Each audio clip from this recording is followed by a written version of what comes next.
Os homens do fraco não deixam nada por cobrar. Sejam bem-vindos aos Homens do Fraco. Esta semana vamos medir ordenados, medir juros suecos e portugueses e comparar tamanhos. E nem vale a pena apresentar resultados, já todos sabemos que é só aqui que ficamos a perder. Vamos tentar perceber se um ser humano mata porque não está bom da cabeça ou será apenas por ser estrangeiro. Internacionalmente daremos um saltinho novamente à Suécia para nos inspirarmos no cheque de educação que inspira o Coutinho Figueiredo, e ainda lá fora vamos parar em França para darmos um abraço socialista a Macron e de seguida juntarmos-nos aos manifestantes contra o aumento de idade da reforma. Esta semana conseguimos enganar mais um, temos um convidado que vem da Suécia, não é clarinho, de olho azul, louro, mas está lá, é lisboeta, mas vive em Gotemburgo. Não consegui perceber se é porque temos cá um socialismo fraquinho ou se é pelo capitalismo ser menos horrível em climas gelados e com ordenados mais quentes. Nós arriscámos tudo nesta nossa crença na total e inequívoca liberdade de opinião. Temos TikTok e só por isso é que nos foi permitido convidar o Tiago Franco, o engenheiro de software que quase sempre trabalhou com empresas com nomes de marcas de automóvel, como a Volvo, a Saab, a Volkswagen, e pelas informações cedidas pelo Partido Comunista Chinês, ainda está ligado ao software automóvel, mas desta vez através da Google. É cronista, regular na plataforma digital de informação e investigação jornalística, o Página 1, mas foi da Venezuela que chegou a pior informação de todas. É um benfiquista, à boa maneira do antigo regime. Tiago, muito obrigado por teres aceitado o nosso desafio. Opa, é uma honra receber-te, tu que estás do outro lado do muro. Obrigado por estares cá. E vamos já avançar com o nosso convidado, que está fora do país e sabemos que tem muitas saudades. E é ele então o responsável pelo primeiro tema, que é sempre nacional. E o Tiago Franco quer meditar sobre a subida das taxas de juro e o seu impacto na vida dos portugueses. Para deixar de ser uma meditação e passar a ser apenas quase um insulto aos tugas, quer ainda fazer uma reflexão tendo em comparação os ordenados médios dos dois países. Não podíamos começar melhor, convidámos um simpático pela esquerda mais à esquerda, para refletir num antro de liberais, e tu, Tiago, queres começar a conversar com a explicação do porquê de uma monarquia ser melhor para o seu povo do que uma república. Opa, eu já estou em pulgas, diz-me lá então porquê. Bom, depois dessa introdução tão simpática, deixa-me começar por agradecer o convite e como faz aquele general que vai à CNN, é verdadeiramente um gosto, Soutor, vir aqui para elucidar o povo. Ora bem, a pergunta tem rasteira. A primeira pergunta também é muito simpática, Soutor, mas tem rasteira. Porque a monarquia não é melhor que a república. Eu sou um republicano convicto, portanto, monarquia alguma é melhor que um sistema de voto. No entanto, há aqui... e a monarquia na Suécia, quer dizer, o rei só serve para vender postais a turistas, não serve para mais nada.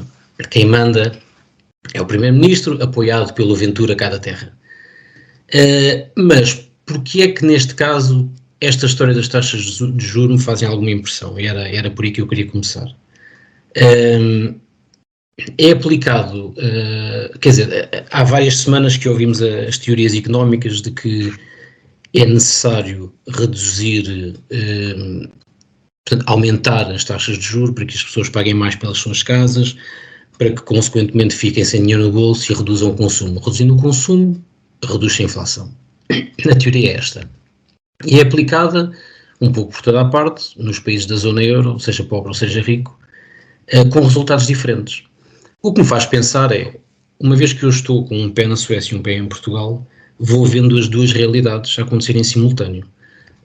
Na zona euro, se não me engano, neste momento a taxa de juros está em 3,5%, na Suécia, por exemplo, está em 3%.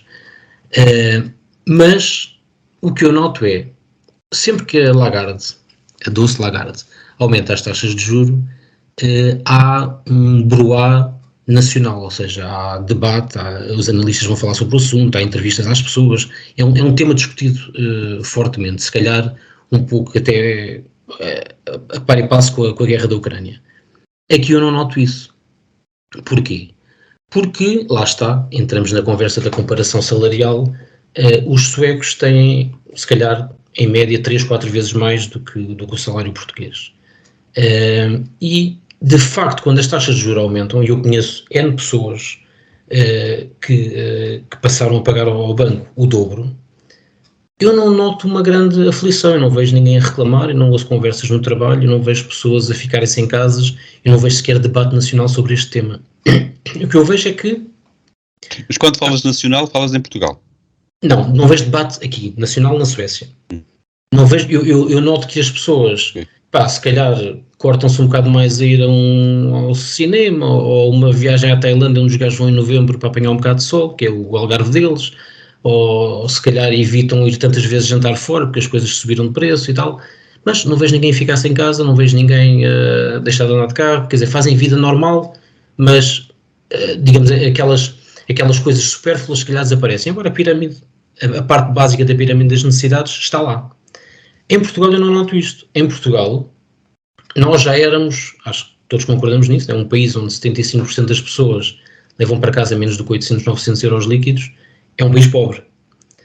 Ora, se é um país pobre, já era pobre antes da pandemia, depois da pandemia alguns até perderam o emprego, portanto continuamos pobres. Depois de um ano de guerra, mais pobres ficamos. Isto é mais ou menos senso comum. Ora, sabendo isto, quando a Christine Lagarde diz aquelas baboseiras de que o governo português não pode continuar a dar apoios sociais porque está a injetar dinheiro na economia e dessa forma nunca mais a inflação baixa, quer dizer, se o governo não injetar algum dinheiro, as pessoas deixam de pagar a casa. Ou ficam naquela situação de ou pagam a casa ou vão comer. Portanto, a mesma medida em dois países, um rico e um pobre, acabam por ter desfechos diferentes. E a minha questão é, fará sentido aplicar o aumento das taxas de juros cegamente num país pobre, esperando que isso leve à baixa da inflação, quando as pessoas já não consumiam grande coisa? Quando, no fundo, este aumento faz com que as pessoas não cheguem ao fim do mês. Antes, se calhar, chegavam ao fim do mês aflitos. Agora não chegam ao fim do mês. Portanto, não se trata de terem mais ou menos dinheiro para consumir. As pessoas já não consumiam grande coisa. No entanto, se olharmos para o lado, para a Espanha, os espanhóis têm salários mais altos do que os nossos, se calhar à razão de 2 ou 2,5%, e conseguiram baixar a inflação, via há poucos dias, já em 3%. Ora, a meta do BCE era 2% em 2025. Os espanhóis já estão lá perto. Sem aplicarem estas medidas cegas. O que é que eles fizeram? Baixaram o custo das energias. Ao baixarem o custo das energias, baixaram de facto a inflação sem empobrecer o povo. E é um país mais rico do que Portugal. Portanto, não faria sentido Portugal tentar esta solução antes de empobrecer ou de deixar miseráveis aqueles que já eram pobres. Esta é a minha reflexão. Pois, mas antes de passarmos ao Gonçalo, já agora eu estava aqui a ouvir-te, mas deixa-me provocar-te um bocadinho. Porquê é que achas que isto acontece? Porque é que eu acho que Portugal aplica as medidas de empobrecimento ao calhas? Primeiro porque acho que neste momento o governo anda um bocado à deriva. E depois porque o governo português tipicamente obedece às ordens da União Europeia. Quer dizer, não temos nunca tivemos um governo com força para decidir sozinho. Por um lado estamos presos pela zona euro, mas por outro lado, quer dizer, eu lembro-me, nos tempos da Troika, eu lembro daquela história do Passos Coelho, de ir além da Troika. Agora o António Costa, a ordem diretiva que vem é a diretiva cumprida. Portanto, não parece que o governo... E depois parece que vai navegando um bocado à vista, que é, agora as pessoas estão a ficar mais pobres, arranjam um subsídio qualquer para desenrascar meia dúzia. Parece que não conseguem ver o longo prazo, é desenrascar no momento, enquanto veem que as pessoas estão a ficar cada vez mais miseráveis, sem olhar para o exemplo espanhol. Fizeram agora a história do IVA zero e tal, não sei se vai dar em alguma coisa, mas... Achas, pois... Não? Diz-me a tua opinião. Não achas que vai resultar esta coisa do IVA? Lá está. Nós somos todos portugueses, não é? Portanto, sabemos o que é que acontece. Se há uma baixa do IVA, e se ninguém fiscalizar nada, as grandes superfícies vão-se a marcar elas a baixa, o descida do IVA. Deixa-me ouvir então o Gonçalo. Gonçalo, também tu, meu jovem Gonçalo, vives fora do nosso país. Por isso, e para castigo, duas perguntas para ti. Queria apelar à tua sensibilidade habitante em duas repúblicas. E queria colocar esta questão, que é pertinente, na minha opinião, claro. como é que uma República Federal tem sido melhor para o seu povo do que uma República das Bananas? Primeira pergunta. E a segunda era, acho que não é segredo, acho que já chegámos a falar aqui. Eu sei que chegaste a estudar a hipótese de investir numa casa, por cá em Portugal. Imagino que também já tenhas estudado a mesma hipótese por aí, na Alemanha, onde estás. Se o tivesses feito, onde é que tu achas que te arrependerias mais? 2 perguntas, vai lá. 2 excelentes questões.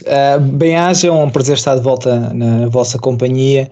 Um agradecimento especial ao Tiago por se juntar a este grupo de fascistas. Eu gosto de seguir o que ele escreve na página 1 e ele tem o condão de escrever muito bem, 95% das vezes com ideias que eu discordo, o que é uma contradição gigante. 5% sim, de volta e meia concordo com umas coisas. Mas esta contradição intrigante é necessária, é importante ler, ouvir e discutir com pessoas que nem sempre concordamos, mas que acrescentam valor ao debate, e obrigado por estares connosco.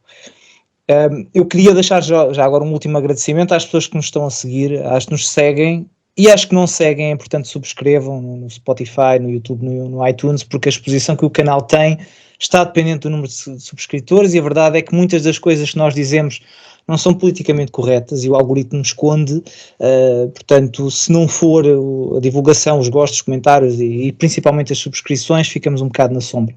Feita a subscrição, a introdução, relativamente às taxas de juros, à inflação e à crise económica, a situação da Alemanha é diferente da portuguesa, primeiro por aquilo que o Tiago já mencionou, mas também porque no caso alemão a crise que o país está a passar, onde se inclui a inflação, é auto-infligida.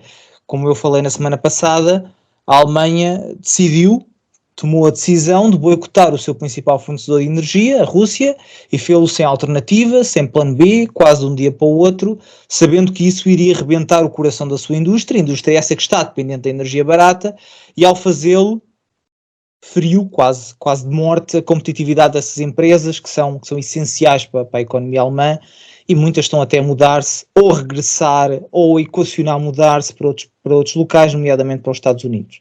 Portanto, a situação na Alemanha tem esta particularidade da inflação ter sido causada de forma intencional. Claro que podemos sempre discutir se a decisão foi certa ou não, mas não foi um acidente. O governo alemão reuniu-se, sentaram-se todos a uma mesa e decidiram arruinar a economia do país ao boicotar o fornecimento de energia russa, que, como já sabem, eu sou vocalmente contra, não só porque não resolve nada, mas porque também mergulhou a Europa no problema grave que agora vemos e que demorará gerações a ultrapassar. Portugal está noutra situação. Não quero com isto dizer que estamos a fazer tudo bem ou que fizemos tudo bem, mas a influência que o país tem na subida da inflação é limitada, na subida da taxa de juros é nula. Outro dos problemas é que na Alemanha os empréstimos à habitação, por norma, são feitos com taxa fixa. Eu lembro-me que falei 2 ou 3 vezes com pessoas do banco sobre a taxa Euribor e eles nem sequer sabiam o que é que isso era. Ou sabiam, mas não é uma coisa que se aplique. Portanto, a subida da taxa de juro tem menos impacto aqui, porque as pessoas têm a taxa fixa. Para nós, em Portugal, apesar do país não ter a mesma influência nessa subida das taxas de juros ou até da inflação, tem influência no crescimento económico e o problema da subida dos preços ganha particular gravidade porque somos pobres e porque a subida dos preços afeta até a nossa capacidade de comprar os bens mais essenciais e de colmatar as nossas necessidades mais básicas. Se as pessoas não ganhassem tão pouco, a inflação sentir-se-ia de outra forma, cortar-se-ia nas férias, não se muda de carro, em vez de se ter que cortar nas refeições. Quanto a investir em Portugal, eu não quero dizer nunca, até porque sou jovem, gosto do país e sinto que há um certo dever de ajudar e fazer coisas por Portugal, não só comprar habitação, mas também estive envolvido em outro tipo de investimentos, mas o que todos os investidores precisam é de confiança e estabilidade. E pegando no exemplo dos alojamentos locais, um tema que nós já tratámos aqui algumas vezes, o que aconteceu, as pessoas investiram milhares de euros para remodelar as casas, muitas pediram dinheiro ao banco, arriscaram, alguns deram-se mal, outros deram-se bem, e depois das empresas estarem a funcionar, e para muita gente este é o emprego que tem, é isto que lhes paga as contas, aparece o Estado e diz que afinal já não podem, e depois disto é difícil pensar em investir no país se não existir essa confiança, se não existir essa estabilidade. E pronto, é basicamente isso. Portanto, investir para já, não. Não, deixa-me só ouvir-te então, já que tocaste nesse assunto, porque como é que tu, de Berlim, consegues ver que o país, Portugal, está mal, quando eu não me lembro de termos visto manifestações porque a cebola está mais cara, mas vi agora porque toda a gente quer ocupar as casas, e tem direito às casas, e inclusive a polícia até chegou, finalmente em Portugal temos manifestações com polícia a correr atrás de manifestantes e a empurrarem umas doidanas, mas diz-me lá, como é que é possível? Portugal estará assim tão mal? Repara que não há as pessoas não estão assim tão descontentes com o preço da cebola, porque não há manifestações. Já porque têm direito a casa, porque acham que têm direito a uma casa. Mas tu podes viver sem cebolas, que usas outra coisa qualquer, não podes viver sem casa. Eu entendo. Eu quero te ver a fazer um refogado, quero. Faz só com alho. Faz só com alho. Mas a questão da casa é uma questão que é importante, porque ninguém pode viver sem casa, claro, não é?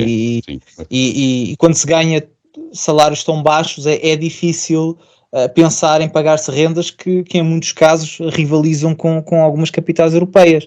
Mas, primeiro, não há um problema de Portugal.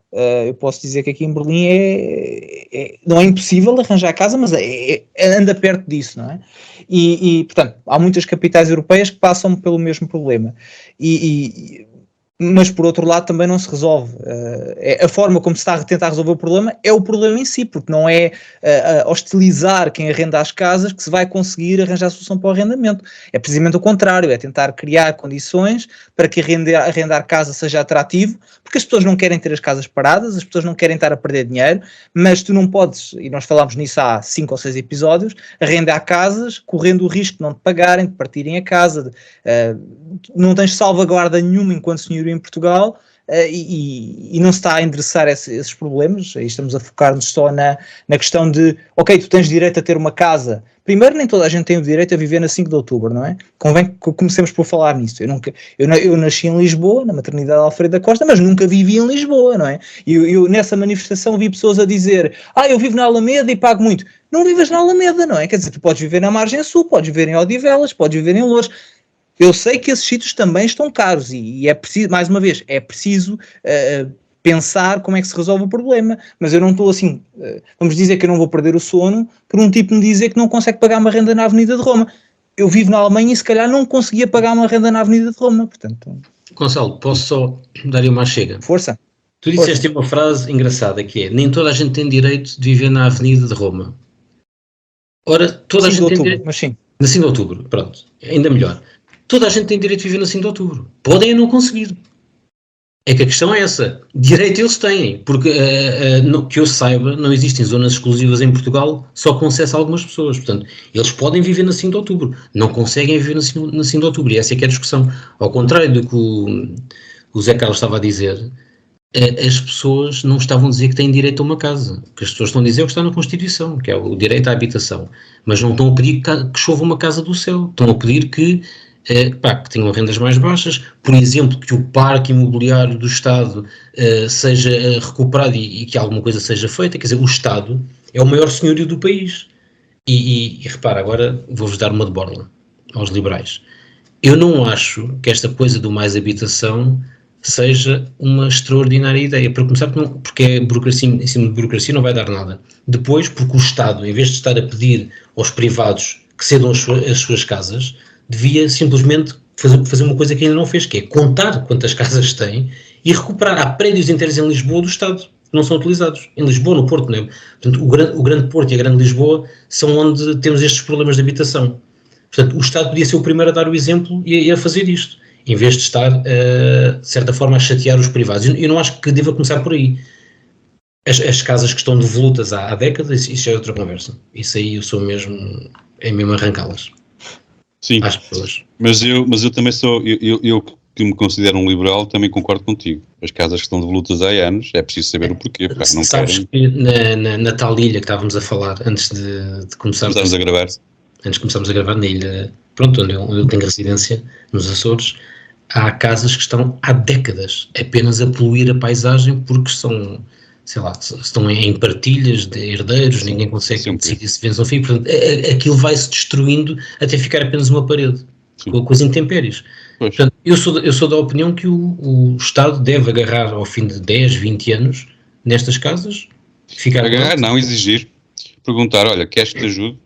É isso que o papá devia fazer isso, percebes? Queres que te ajude? Não. É isso eu não acho, por exemplo, eu acho que esta sugestão da mais habitação do Costa é péssima. É péssima para o Estado, porque o Estado vai pegar nas casas devolutas, vai repará-las e depois a pessoa que a deixou cair durante 30 anos é que vai ganhar dinheiro. Não, o Estado deve ficar com elas e deve o Estado ficar com o dinheiro para reinvestir num parque habitacional. É o que eu acho. Mas, entretanto, já estamos aqui a fugir. Nós começámos pelos juros, estamos a falar no parque habitacional. Eu divago muito. Eu sou muito bom a divagar, hein? Só para avisar. Somos todos. Isto é uma conversa. Mas a pergunta que mais se impõe é aquela que eu quero fazer ao Diogo. Porque ele é o gajo mais jovem aqui na conversa. E as questões que interessam verdadeiramente, eu queria fazê-lo ao Diogo, que é... Tu gostava de ouvir a tua opinião sobre a Christine Lagarde. Aquele ar...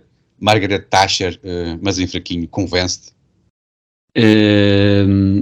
Olá a todos os ouvintes e aos meus colegas de debate e um grande obrigado ao Tiago. Novamente, reforço aqui para os ouvintes ouvirem também e porque, de facto, não faz sentido nós estarmos aqui todas as semanas num ringue de boxe a treinar e depois nunca irmos a jogo. Temos que de vez em quando praticar, senão enferrujamos, sendo confrontados com morros vindos do outro lado, senão estamos aqui aos morritos uns aos outros, não tem piada nenhuma. E convidamos logo um campeão, exato. Sim, portanto, é ótimo para testar o nosso nível. É mau para mim, porque tendo as minhas convicções económicas, tenho pouca sustentação para as debater e, portanto, é difícil. Em relação à Lagarde, eu estou como o João César Monteiro em relação às más línguas, não é? Exatamente igual.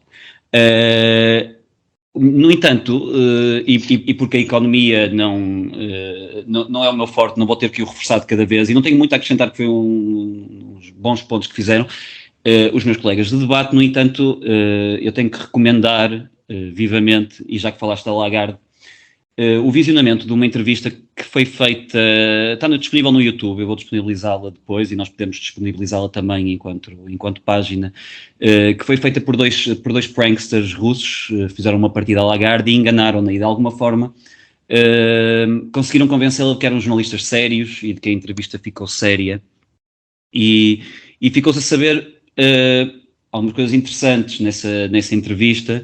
A admissão de que as sanções não resultaram e que prejudicaram mais o Ocidente, mas sobretudo a ideia, confirmada mais uma vez preto no branco e sem haver espaço para manobras, da criação de uma moeda digital centralizada, gerida naturalmente por este Olimpo de deuses não eleitos, e as consequências para isso nós sabemos-las. Portanto, se estes deuses tiveram a capacidade de bloquear o acesso a contas bancárias a pessoas que não contribuíram para as manifestações, que contribuíram, aliás, para as manifestações do Canadá, por isso, isto só para dar um exemplo, o que é que eles não farão quando tiverem total controlo do nosso dinheiro? E aqui, claro, que vamos de encontro ao ponto que o Tiago fez, que é a questão da soberania, que é uma questão mais pertinente do que nunca, sobretudo nos países da zona euro, à medida que nós nos apercebemos que a União Europeia caminha rapidamente e em força para um sistema de feudalismo, escravatura, portanto, o 1984, e nós vamos continuar aqui a alertar que estamos a caminho da escravatura até que alguém nos leve a sério, mas esta questão da soberania é muito importante e se nunca fez sentido adotar o mesmo tipo de políticas económicas na Suécia e em Portugal, e muito menos termos a mesma moeda, agora mais do que nunca a questão da soberania se coloca e os povos estão a manifestar-se nesse sentido, portanto diria que a União Europeia vai implodir e que isso era uma inevitabilidade num grupo tão heterogéneo e sobretudo agora em que há um despertar crescente para a perversidade da elite que governa e não foi eleita para tal. Muito bem, Diogo. Quer dizer, acabaste por não responder à minha pergunta, aquilo que eu queria saber. E a Cristina? Eu disse o que achava em relação à Lagarde. Disse que me sentia como o João César Monteiro se sente em relação às más línguas. Pois, nós dois estávamos aqui a discutir, antes de começarmos a gravar, uma questão das pessoas menos... ou melhor, das mulheres menos elegantes, a Cristina Lagarde... Estávamos a falar de gordas, Zé Carlos, não vale a pena andares com medo das palavras. Não, a minha opinião estética sobre a senhora, a Cristina, sim. Pode ter sido uma mulher bonita no seu auge, que já passou. Há 500 anos atrás. Acho que já passou. Muito bem. Ok. Vamos continuar nos temas nacionais, voltamos a ti, Gonçalo, e continuamos nos temas nacionais, claro. Na semana passada, um homem afegão assassinou 2 mulheres à facada e feriu gravemente um homem, que por acaso era professor de português, portanto fica aqui já o aviso ao Diogo, tem cuidado, meu. Eu sempre tive esta impressão, de que há malta em Portugal que estava já muito à espera que isto acontecesse. Finalmente, agora já nos podemos considerar um país moderno, atual, com refugiados a matar com arma branca. Mas eu queria saber, a quem é que achas que será mais útil desculpar estas mortes com maluquice? Aos taxistas ou aos advogados dos malucos que mataram as suas companheiras em contexto de violência doméstica? Bem, começas a matar com a questão. Eu confesso, eu sei que este é um assunto sério, pá, eu peço desculpa já a quem nos tenha a ouvir e que às vezes fico mais sensível com as palavras, porque hoje em dia temos de ter muito cuidado com as palavras, as pessoas ficam sensíveis, ficam magoadas com as palavras magoam muito, mas ao mesmo tempo o que eu quero dizer é que é um caso grave, efetivamente, mas não vamos tornar isto ainda mais grave do que é. Não, eu tenho muito pouco cuidado com as palavras e quero continuar com essa tradição, mas em relação a este caso, devo confessar que fiquei mais chocado com a reação ao incidente do que com o incidente em si.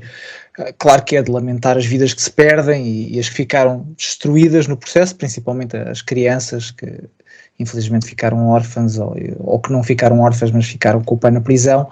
Mas infelizmente há pessoas a morrer todas as semanas e este não será o último maluco a matar inocentes. O que eu não estava à espera, e se calhar porque sou um bocado ingênuo, era de ver os abutres a saltarem de todos os lados, quando os corpos ainda estavam quentes, a tentarem tirar proveito político da situação, quando não se sabia nada.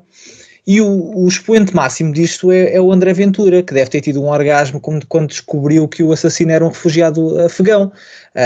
Mas também os Venturas do outro lado, que andaram a tentar justificar a ação do assassino com os traumas que este podia ter, a falta de ajuda, a falta de apoio e aquela lenga-lenga que a extrema-esquerda diz sempre que alguém que não é branco comete um crime. Estes polos de estupidez e populismo alimentam-se e alimentaram-se bem. Mas para sermos honestos na nossa análise é preciso reforçar e deixar claro que muitas das vezes isto não é clarificado o suficiente, que Portugal não tem um problema com a imigração.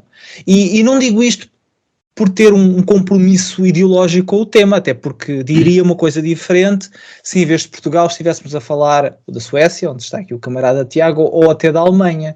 Mas a realidade é que não há uma única informação ou estatística que nos leve a pensar que os imigrantes em Portugal são um problema, antes pelo contrário, e se há coisa que Portugal é exemplo, até exemplo para outros países no Norte, é no acolhimento e integração, que longe de ser perfeito, cria uma paz social que é invejável. E não é o facto desta tragédia ter acontecido que muda isso. A primeira coisa que a Associação da Comunidade Afegãos em Portugal disse foi que o autor devia apanhar a pena máxima, porque querem se distanciar do que aconteceu, e claro que as pessoas têm medo que isto seja um rastilho para aparecer uma onda de discriminação injustificada. O assassino parece-me que não estava bem do juízo, podia-se ter, e fala-se até que terá sido rejeitado por uma das vítimas, podíamos discutir os problemas de saúde mental em Portugal, e havia aqui muito para se falar. Podíamos falar da violência de homens contra mulheres, que infelizmente todos os meses há mulheres estamos a falar de 2 mulheres que foram mortas por um homem, antes de ser um afegão, antes de ser um refugiado, um homem, e teríamos casos destes para falar todos os meses. Portugal quase que não recebe refugiados. Muitos dos que recebe acabam por sair para outros países europeus. Como mencionei, não há registro relevante de criminalidade violenta perpetuada por pessoas com o estatuto de refugiado, e é uma vergonha que se use este tema para ganhos políticos. É até uma vergonha para as próprias vítimas, porque merecem mais do que estamos aqui a tentar tirar a vantagem das suas mortes, mas também é uma vergonha que se justifica a ação de assassinos, não é? Daqui para a frente, todos os refugiados, todos os malucos, seja quem for, que passam a sentir uma justificação moral para andar à facada, não é? É ridículo. E eu até nem tinha pensado trazer este tema, mas eu quero relacionar com o que aconteceu nos Estados Unidos, que é, nos Estados Unidos houve agora, na mesma semana até, em que aconteceu isto em Portugal, 6 pessoas foram mortas por uma rapariga, não é? Uma rapariga que acredita que é um homem, e entrou numa escola primária e matou 6 pessoas, se não estou em erro, 3 das quais crianças. E de imediato, a primeira discussão que se teve foi se a sociedade tinha empurrado esta pessoa para fazer isto. Não há justificações para andar às facadas, ou para andar aos tiros, ou para andar a matar pessoas, não é? E convém não misturarmos os tópicos e não andarmos aqui a misturar tudo ao mesmo tempo. E é basicamente isto que eu tenho para dizer sobre o tema. Excelente, queria ouvir com muita urgência o nosso convidado. Nós sabemos que a malta da direita antípoda ao PCP se vai aproveitar, seja de que forma for, se não for do cu, será certamente das calças. Mas como disse o Gonçalo, nas horas que se sucederam as mortes, de repente pareceu-me que a comunicação social e a maioria dos políticos entraram em pânico com o aproveitamento que o Ventura poderia vir a fazer, e fez, e preocuparam-se mais com a desculpabilização do homem e com a sua doença mental do que com as 2 mulheres e com as suas famílias. O resultado foi que o Chega falou na mesma do perigo dos imigrantes e ainda capitalizou a falta de compaixão para com as famílias e das 2 mulheres. E aquilo que eu te queria perguntar é se tu és da opinião que se deve deixar os extremistas a falar sozinhos ou combatê-los com mais barulho. Ou até mesmo o ideal seria mesmo um cancelamentozinho, digamos assim. Olha, a primeira coisa que eu tenho para dizer é que subscrevo tudo o que o Gonçalo disse. Portanto, não queria concordar, mas vocês, se têm opiniões... Se é para isso, não se é para isso, vamos já embora. Gonçalo, se é para dizer as coisas que a malta ouve no Avante, vamos já embora. Mas temos tido esse problema, com menos tivemos igual. Há aqui um fenómeno qualquer que nos está a fazer concordar mais do que nós esperávamos. Eu acho sempre que por isso é que é mais interessante debater com a malta liberal, porque, por exemplo, com os gajos do Chega não dá, né? Porque eles metem as palas e vão sempre a direito. Os liberais basculam um bocado mais e então é mais fácil. Mas, voltando aqui ao tema, eu queria dizer, para começar, antes de responder diretamente à pergunta, que... quando eu ouvi esta notícia, como toda a gente não sabia o que é que tinha acontecido, né? Isto não é propriamente uma notícia que aconteça sempre em Portugal, que estejamos habituados, e a primeira coisa, assim que eu ouvi que a nacionalidade do autor do crime, portanto que ele era afegão, o meu primeiro pensamento foi, quanto tempo demorará o Ventura a fazer o primeiro tweet?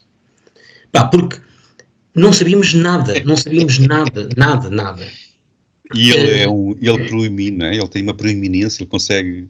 E tal como nós, antes de saber fosse o que fosse, o Ventura foi de imediato falar. A única coisa que ele sabia era o homem afegão. Já tinha material.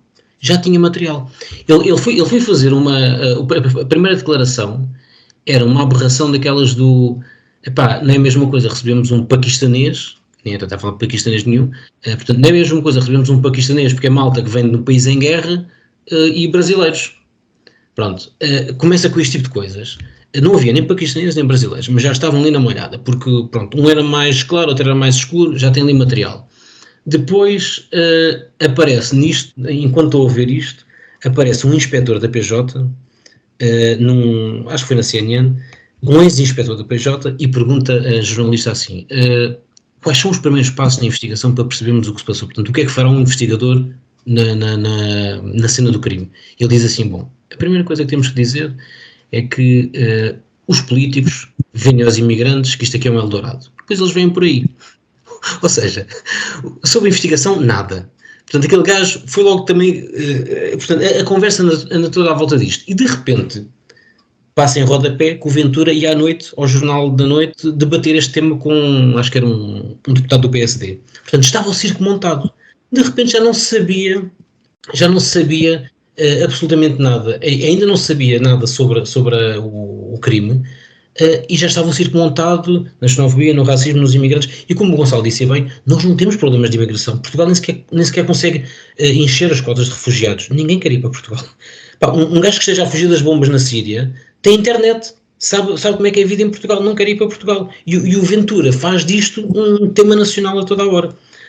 Eu não acho, e agora respondendo à pergunta, eu não sei, isto é uma zona cinzenta. Cancelamentos eu não sou muito a favor disso.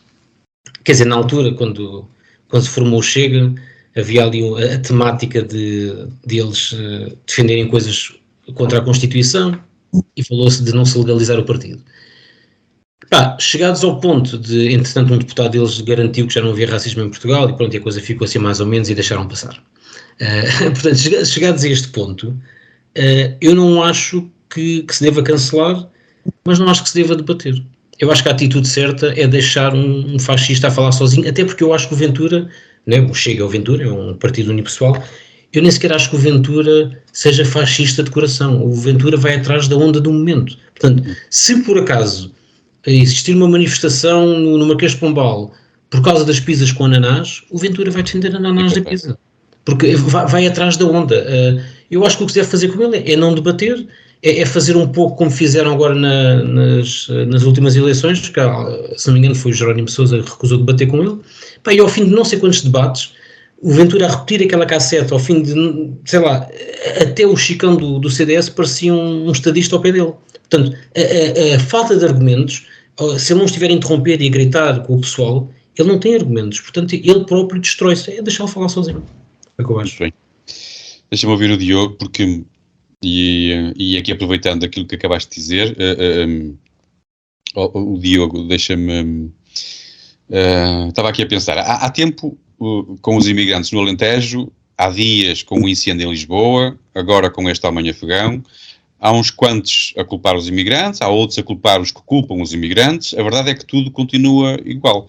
Continuamos a não ajudar estes mesmos seres humanos imigrantes, temos muita cagança para os outros, e mesmo para consumo interno, somos uns porreiraços, recebemos muito bem, adoramos estrangeiros, e a verdade é que todos, e aqui até eu me incluo, deixámos os políticos brilhar em frente às câmaras, prometer que vão salvar toda a raça humana até à próxima desgraça.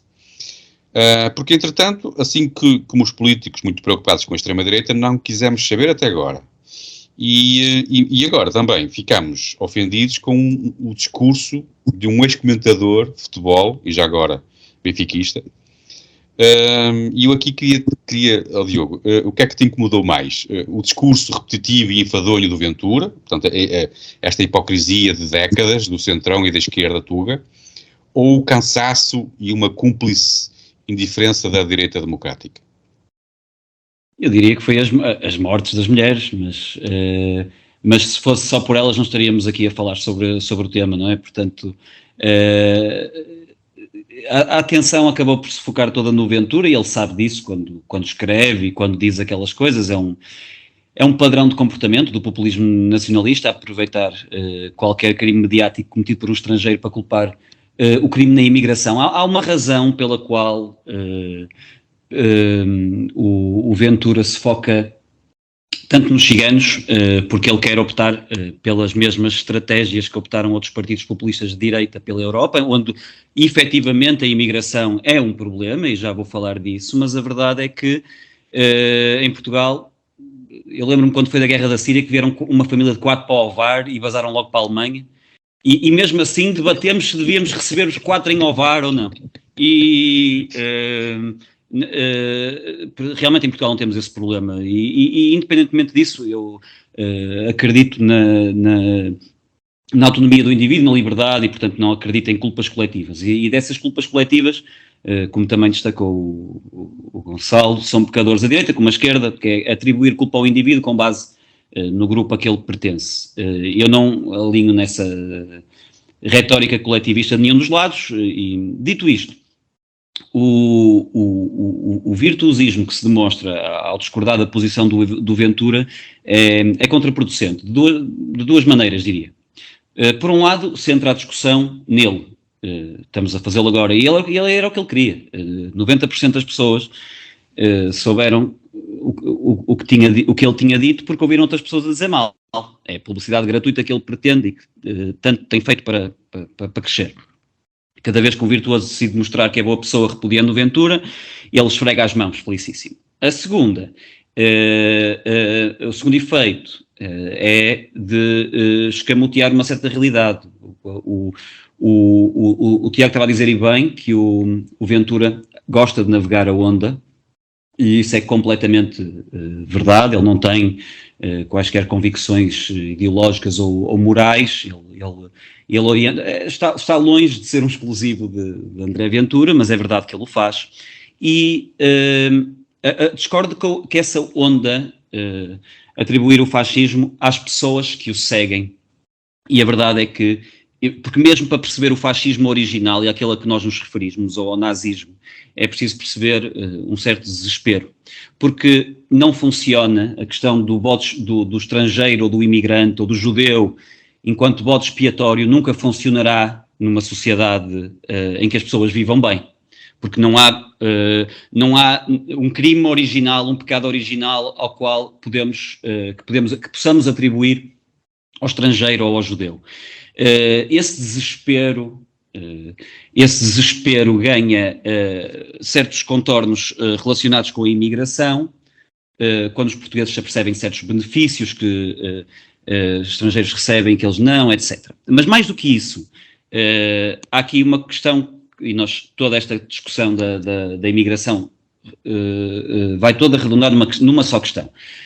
As fronteiras devem ser abertas ou deve haver limites para a entrada de cidadãos.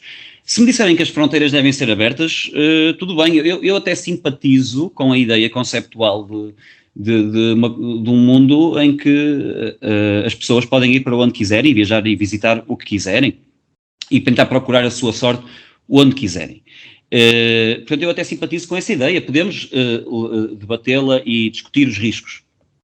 Agora, havendo limites, e parece-me haver um certo consenso de que alguns limites, alguns critérios deve haver, se admitimos critérios, então, de facto, critérios culturais devem ser aqueles que são mais relevantes. Nós falamos disso quando falamos com a nossa convidada, com a Raquel, acerca das mulheres, da luta das mulheres no Irão, que é a imigração em massa de uma cultura antagónica à nossa, trará necessariamente mudanças no tecido social e nas estatísticas. Nós aqui temos duas pessoas que moram em países em que essa realidade é bastante visível.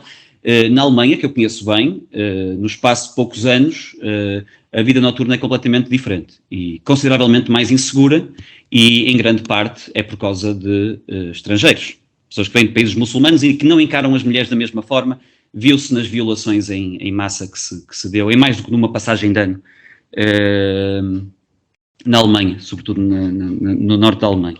E mesmo na Suécia, os crimes sexuais falam por si, portanto, o número de violações disparou radicalmente, e a parte desagradável é esta. Portanto, os estrangeiros compõem, apesar de tudo, uma ínfima parte da demografia sueca, e estão, na verdade, em maioria dos perpetradores destes crimes. Pensem bem nisto, portanto, há mais violadores estrangeiros do que suecos na Suécia. Eu não sei se o Tiago é um deles, eu estou a assumir que não, estou aqui a falar abertamente, posso estar aqui a criar uma situação constrangedora. Mas não, está tudo bem, está tudo bem. Nesse sentido está, pronto. Não trabalho nesse ramo, não, está tudo bem. Não tenho violado, não. Não me acredito que estes violadores tenham vindo de Portugal, nem da Islândia. E, portanto, acabam no fim, são os feministas, os defensores dos oprimidos, a defender a integridade dos muçulmanos e a grande contradição aqui é esta. Durante muito tempo, durante os últimos muitos anos, tentaram procurar no homem branco, heterossexual, o homofóbico machista. O protótipo do homofóbico machista. Quando ele está ali mesmo à nossa frente. Chama-se Islão. O Andrew Tate é tóxico. Eu não gosto do Andrew Tate, estou só a tentar seguir a lógica. O Andrew Tate é tóxico, mas os afegãos são fofinhos. Isto realmente da política de identidade é preciso ter algum estofo para estes contorcionismos, porque existe uma homofobia machista bem vincada, declaradamente e orgulhosamente homofóbica e machista. Chama-se Islão e as pessoas que o seguem. Isto não tem nada a ver com a Ventura e essa realidade ainda não chegou a Portugal. Mas é uma realidade e é preciso saber separar aquilo que é o populismo daquilo que é a realidade dos países que já se tiveram que deparar com este tipo de imigração em massa. Posso só dar aqui uma chega? Claro, siga.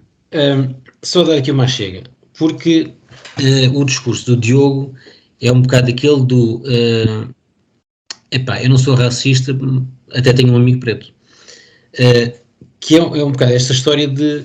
Mas eu estou a falar de raça, só para, desculpa interromper-te, eu nunca falei de cor de pele na minha vida. Não eu sei, mas estás a direcionar uma série de problemas para o Islão em si. Para o Islão, sim. Ora, o Islão é como qualquer outra religião. Tem fanáticos, menos fanáticos e tem gente normal. Mas o meu problema aqui é este. De facto, existem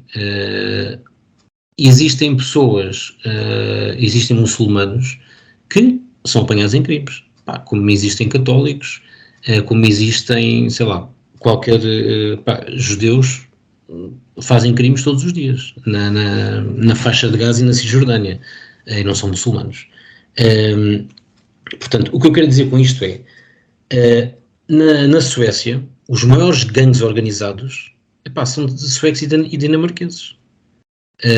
Com redes na Europa toda que chegam até Portugal. Tu podes pensar que, se calhar uma minoria de imigrantes islâmicos, sim senhor, já foram apanhados em crimes, também portugueses. Quer dizer, ainda há não muito tempo tínhamos uma sentença daquele juiz ligeiramente mentecapto que estava a acusar uma mulher que tinha sido agredida pelo marido e pelo amante com aquela moca com pregos ou o que era, que ela tinha-se metido a jeito. Eram portugueses. Portanto, eu não acho, eu fico sempre um bocado baralhado com a história de dividirmos o bem e o mal por raças, religiões, credos. Eu sei que não falaste em raças, mas é muito difícil, se tu optares por esse discurso, é difícil em mim encontrares sei lá, uma religião que tenha as mãos limpas, ou pessoas de determinada religião. Vais-me falar do Andrew Tate, que é, quer dizer, que é um Ventura em larga escala, diz tudo aquilo que precisa para receber atenção, para gerar ódio, com aquela conversa de estar a dizer, é um gajo mesmo tóxico, é daqueles gajos que não diz absolutamente nada que se aproveite, gera ódio, e quer dizer, eu não consigo sequer perceber como é que se discute o que um homem desses diz, mas voltando à história das religiões, focares os problemas, eu sei que não estás a falar de Portugal, mas de uma forma geral, a Alemanha tem cerca de, se não me engano, são 80 milhões de habitantes e para aí 7 ou 8 milhões são turcos. Não me vais dizer que todos os problemas na Alemanha são causados pelos turcos. Munique tem bairros inteiros de turcos, com supermercados e letreiros turcos em turco por todo lado. Não há problema nenhum, uma comunidade integrada. Quer dizer, é tal coisa, os turcos na Alemanha, quando fazem um crime, são desagradáveis. Quando jogam na seleção, está tudo bem, não é? Percebes? Eu acho que é muito redutor nós atribuirmos problemas ou crimes a determinada religião quando isso é um problema geral. Quer dizer, acho eu que não está associado a religiões. Mas quando se fala pela maioria, Diogo? Um disparar, uma coisa brutal no número de violações na Suécia, que é o país onde moras, ele não foi provocado por suecos. Tu dizes que a maior parte dos gangues organizados... Posso dizer os nomes. que são suecos, tu estás na Suécia, mal era que não fossem suecos os gangues organizados da Suécia. Não, também há gangues estrangeiros, de imigrantes. A maior parte das violações na Suécia é perpetrada por estrangeiros, que são uma minoria da população, portanto, e podes dizer minoria da minoria, claro que sim, mal era que não fosse. O que eu estou a dizer é que há um impacto no tecido social, cultural e nas estatísticas de imigração em massa de pessoas que vêm de culturas diferentes e em muitos casos antagónicas. E algum desse antagonismo está relacionado com questões de igualdade de género e com questões de igualdade de orientação sexual. E o meu ponto é que procuram muitas vezes aqui entre nós, entre o homem branco, entre o Ocidente, esse bicho-papão, esse homofóbico machista que maltrata as mulheres e maltrata os homossexuais, mas não temos problema nenhum, ou nem sequer podemos ter este debate das consequências óbvias da imigração de pessoas que são orgulhosamente assim, aberta e orgulhosamente assim, e que organizam as próprias sociedades. Não há nenhum país maioritariamente muçulmano, em que tu ou uma mulher preferissem viver ou fossem melhor tratados ou com um gay fosse melhor tratado. E esse é que é o meu ponto. Esses países são essas pessoas, achar que são só os governos e que as pessoas, toda a população é altamente moderada, mas que está sujeita a uns maluquinhos que os governam. Eu não estou a dizer isso. O que eu estou a dizer é que não compete a nenhum de nós decidir o que é uma tradição, uma cultura. Dir-me-ás, achas bem que no Médio Oriente, em algumas culturas, seja possível um homem ter 4 mulheres ou as mulheres terem menos direito? E vai dizer, está bem. Pá, em Portugal também tem, só que não é oficial. Não, mas repara, o que eu quero dizer com isto é, eu acho que nós o que tu chamas o homem branco, o Ocidente, quando diziam o Ocidente é basicamente meia dúzia de países na Europa, Estados Unidos, Austrália e Japão. Pronto. E o que estás a meter nós, no Ocidente, temos sempre a mania que nós é que devemos ditar as regras. Pá, quem sou eu para dizer que no Médio Oriente a mulher deve ter o direito A ou o direito B em determinados países? Depois também falamos no Médio Oriente tudo ao monte, e lá dentro as coisas são diferentes de país para país, não é igual em todo lado. Tal como na Europa, as mulheres não são tratadas da mesma forma no sul ou no norte da Europa. A igualdade entre a mulher e o homem na Escandinávia não é sequer comparável com o que acontece em Portugal. Portugal, Espanha, França, não é sequer comparável. E estamos aqui a 3.000 km uns dos outros. Portanto, o que eu quero dizer com isto é, eu acho que nós devemos estar num papel de temos a nossa cultura, as nossas tradições e devemos respeitar os outros. É claro que, quando mudam de país para país, o que eu espero é que se integrem na sociedade e que a sociedade os receba com as suas tradições. Entendes?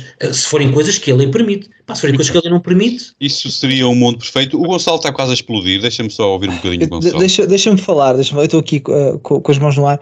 Só 3 pontos. O primeiro é que eu por acaso vi as estatísticas. Eu tive a sensação que este tema vinha ao de cima, não me perguntem porquê, e eu fiz aqui uma verificação nas estatísticas de violação na Suécia e desde 2015 até o dia de hoje mais de triplicaram, não é? O que é que aconteceu em 2015?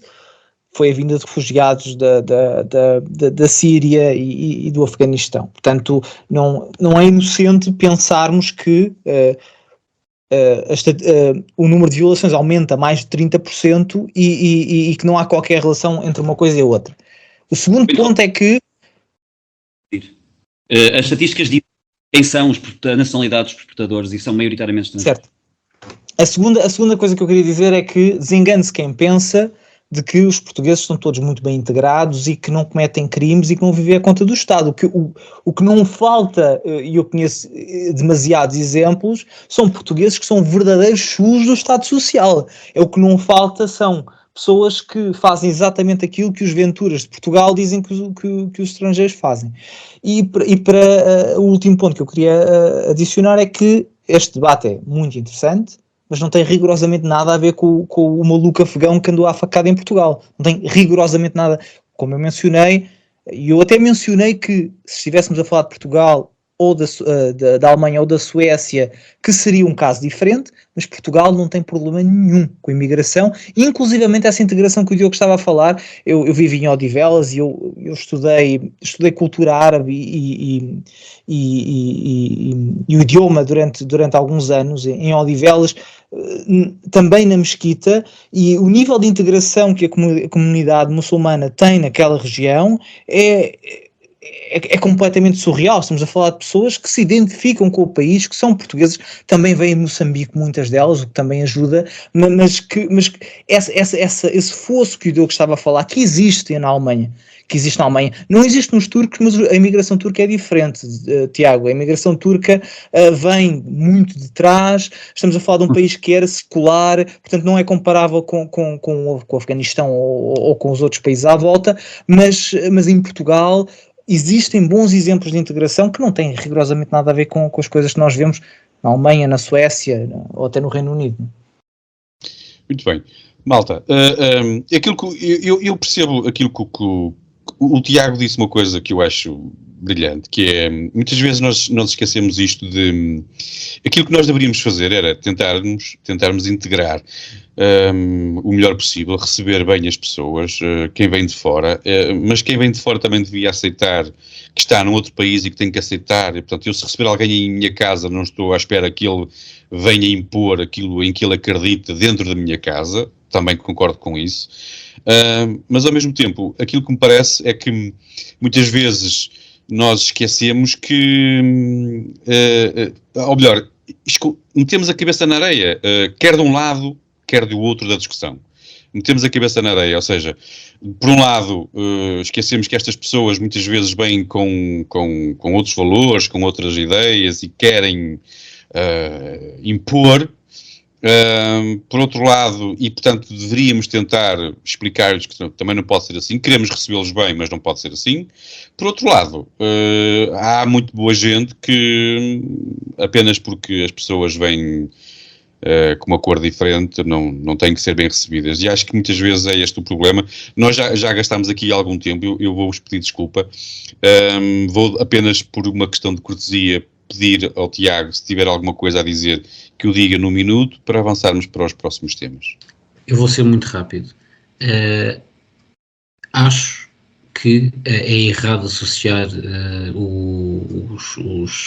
portanto, a imigração, as violações à imigração. Se fores ver as violações em Portugal, os números também não são baixos. E depois há uma coisa interessante que é, muitas das estatísticas, esta coisa das violações faz-me lembrar um bocado a história dos suicídios. Quando eu vim para cá diziam-me sempre, mas vais para um sítio onde toda a gente se mata. E sabes qual era a diferença nas estatísticas entre Suécia e Portugal? É que os suecos se matarem, na certidão de óbito vem que morreram, que se mataram. Portanto, vem lá suicídio. Em Portugal, como somos um país muito católico, as famílias dizem que não foi suicídio, diz que foi um acidente. Portanto, nas estatísticas fica diferente. No caso das violações, posso-te garantir que qualquer pessoa que sofra aqui um assalto, declara. Em Portugal, muitas das violações ficam escondidas. Pronto, também é o machismo. Ok, vamos avançar, malta, vamos avançar, e chegou o momento de lançarmos o repto a quem queira fazer publicidade. Vamos interromper aqui um bocadinho e já voltamos para a segunda parte com os temas internacionais. Neste momento era aquele momento em que vocês ouviam uma publicidade bem engraçada e criativa, e o episódio seguia já de seguida. Nós já voltamos. Ok, voltamos aos temas que o nosso convidado nos trouxe. O primeiro tema é internacional, vem da Suécia. Não é só porque o nosso convidado lá está, é porque o Tiago Franco apanhou o Coutinho Figueiredo a pescar o olho ao cheque ensino que a Suécia usa. Portanto, é uma crise de ciumeira, digo eu. Não suportas a ideia dos portugueses olharem para qualquer coisa nórdica? Ou o que te aborrece mesmo é a ideia dos indivíduos poderem escolher, Tiago? Olha... Eu não sou grande coisa com ciúmes e acho bem que olhem para coisas nórdicas. Acho que devem olhar porque há muitas coisas interessantes para olhar. Agora, o meu problema não é com a liberdade das pessoas, é com as pessoas acharem que são livres, que é mais ou menos a história do Coutrinho. O Coutrinho anda a vender uma patranha do cheque escola com a conversa da liberdade.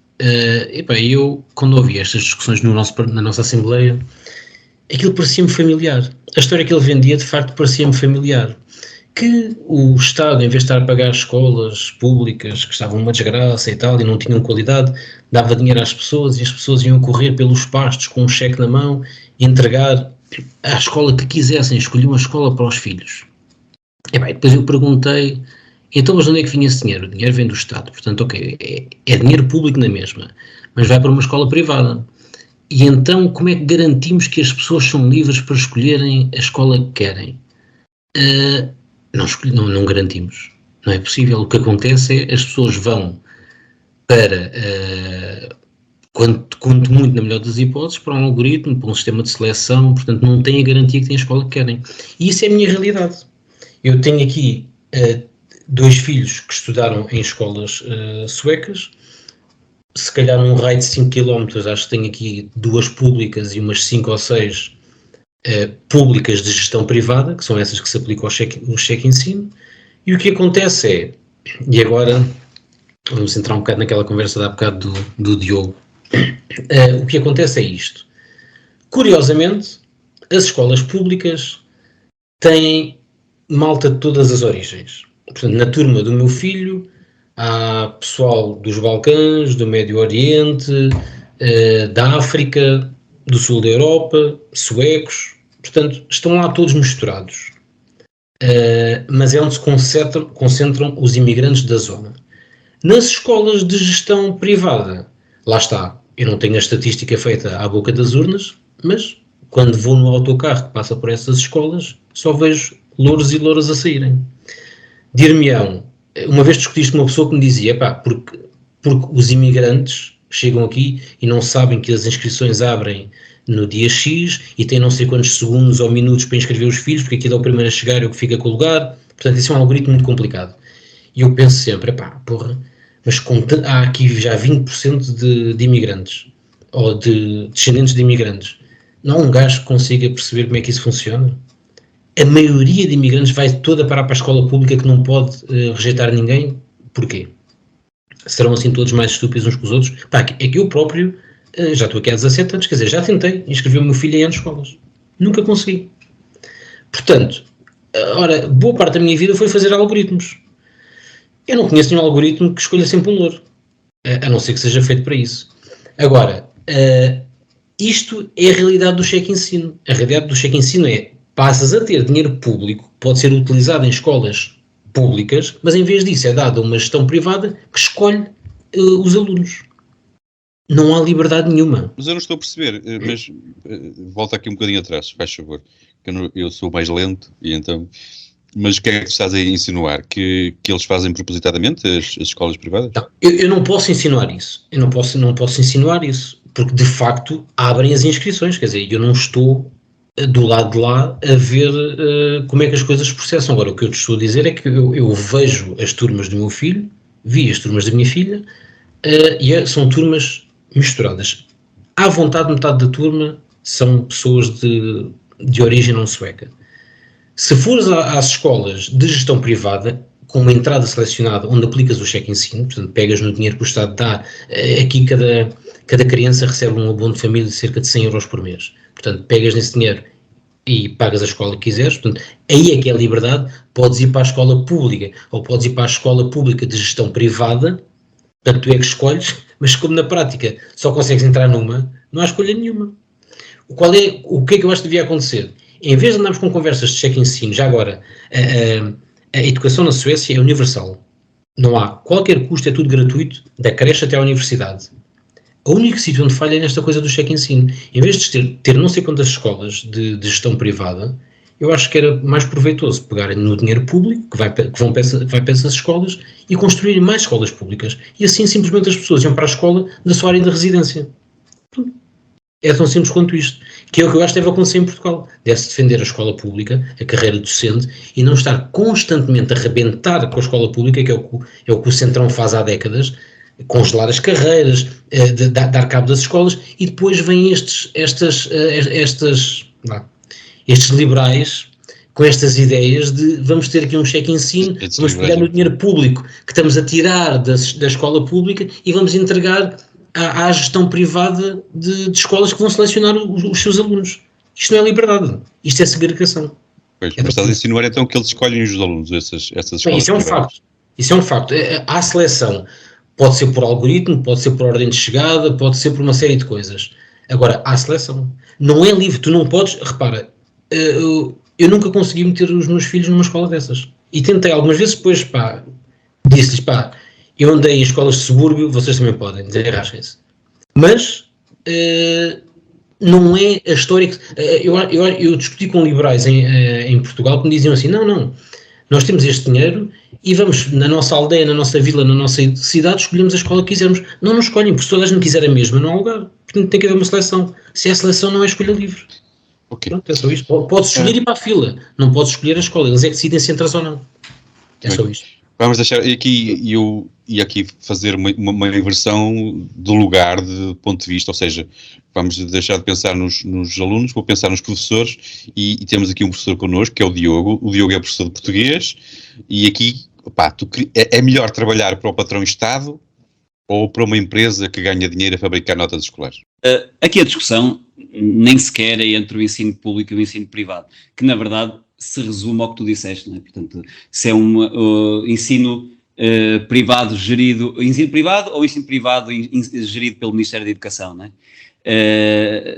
Eu acho que o principal,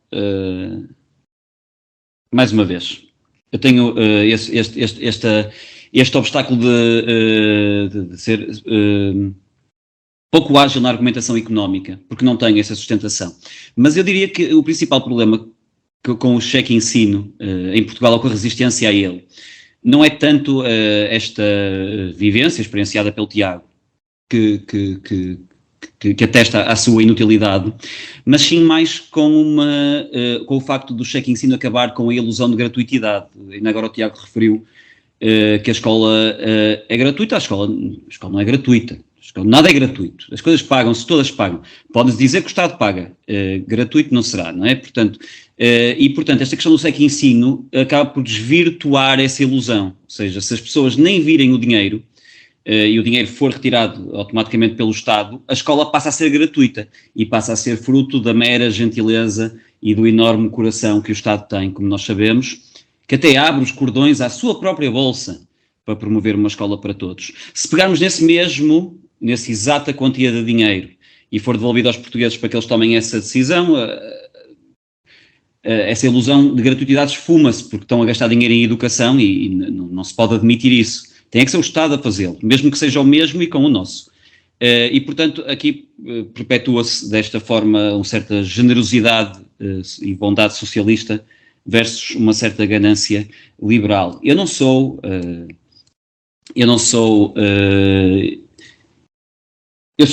perfeitamente receptivo a este tipo de testemunhos e que me interessam bastante, porque eu também duvido frequentemente da aplicação prática, de políticas defendidas por certos elementos da iniciativa liberal e não só. Agora, uma coisa eu sei com certeza, porque não trabalho em escola, mas trabalho com alunos em idade escolar e convivo com muitos professores, e a diferença entre o nível de alunos do privado e do público está maior do que nunca. Os alunos do público estão completamente abandonados à sua sorte, em Portugal é o que é, não vêm da escola a saber coisa nenhuma, e não tem nada a ver com capacidades, como é óbvio, mas a verdade é que eu andei a vida toda em escolas públicas e a minha experiência não foi essa. Tive um ensino de qualidade, tive sorte, mas tive, sem dúvida, um ensino de qualidade. E neste momento os professores... não querem saber dos alunos, nota-se uma profunda negligência que eu não condeno, porque os professores têm frequentemente um cotidiano miserável e são mal pagos e têm que aturar insurretos que as escolas cada vez têm menos condições de punir, e portanto a vida do professor na escola pública é extenuante e isso tem-se refletido imenso na formação dos miúdos e na educação dos miúdos e sobretudo no conhecimento dos miúdos. Esta discrepância terrível entre o ensino privado, os alunos do privado e do público foi acentuada por causa da fraudemia, não é? Porque, quer porque alguns alunos do privado conseguiam pagar explicadores, coisas que os alunos do público frequentemente não conseguem, não é? Quer porque o acompanhamento ao aluno em casa foi feito de forma muito mais continuada e personalizada aos alunos dos colégios privados. Como é que se resolve este desfazamento? Se é com o cheque ensino? Eu diria, ou eu arriscaria-me a dizer, não percebendo nada de economia, Tiago, que ao problema de haver, por exemplo, numa determinada terra, uma escola sobrelotada de pedidos de inscrição, responderia ao mercado com a criação de uma nova escola, não é? Portanto, haveria ali uma oportunidade de mercado e haveria um investidor que diga isto é excelente para criar aqui uma escola semelhante àquela e fazer um negócio brutal. Isto era a resposta que te daria alguém que estudou economia, que não é o meu caso. Estás à vontade para responder e estou muito curioso com a resposta. Eu não te quero interromper, mas quero apenas dizer uma coisa. Eu não disse que o Estado é generoso e por aí fora. Eu também não sou economista, mas sei que o Estado não gera dinheiro. Quanto muito, distribui e eu espero da melhor forma possível. Portanto, a questão aqui não é... Eu não acho que o Estado é generoso e bondoso ao dar-nos a escola e tal, não é isso. O Estado é uma caixa onde nós metemos dinheiro dos nossos descontos. E depois o que eu espero, para que a sociedade funcione como eu imagino, é que o Estado deposite esse dinheiro na criação de escolas, de escola pública, de hospitais, e, por exemplo, que não o gaste em estradas. Eu prefiro um país que tem menos autoestradas, sabes que Portugal tem para aí a melhor rodovia da Europa, e uma das taxas mais altas de acidentes, bem engraçado. Portanto, eu prefiro um país que tenha poucas autoestradas. A Suécia tem 2.500 km de comprimento, tem pouquíssimas autoestradas, mas eu não faço ideia quanto é que custa um livro escolar. Ainda não descobri. Os miúdos têm todo o material, têm tudo desde a creche até à universidade. Os pais não pagam nada, eu nem sei o custo de nada no que diz respeito ao escolar. Portanto, eu não acho que o Estado esteja a ser generoso, eu acho que o Estado está a ser inteligente, porque está a meter o dinheiro que nós, contribuintes, entregamos em escolas. E a única falha, na minha opinião, é, em vez de fazer escolas públicas, porque estás a dizer, há uma oportunidade de negócio, a escola da vila não sei o quê está cheia, abre uma ao lado, é um ótimo negócio para o investidor. Não, o investidor é o Estado. O Estado vai dar dinheiro para essa escola. Por isso é que eu estou a dizer, isto não é negócio nenhum, é apenas uma ruína para o Estado. O Estado, em vez de estar a dar dinheiro a privados para gerirem escolas que são obrigadas a fazer seleção, por ter lugares finitos, simplesmente abre escolas públicas. E as pessoas vão para a sua área de residência. E se isso acontecer, se estiveres num país só de portugueses, então só tens portugueses na escola. Se tiveres portugueses, cabo-verdianos, angolanos e brasileiros, estão todos na mesma escola. As pessoas misturam-se e crescem juntas. Não crias segregações logo a começar na escola. Porque, por exemplo, aqui, o racismo é um problema evidente. Eu sou aquilo que tu dizes, o homem do Ocidente, não é? Branco e tal, não sei o quê. Eu já sofri racismo aqui. Não sou propriamente de outras raças que normalmente estamos habituados a que sejam mais associados a vítimas de racismo. Mas o racismo aqui é uma coisa real.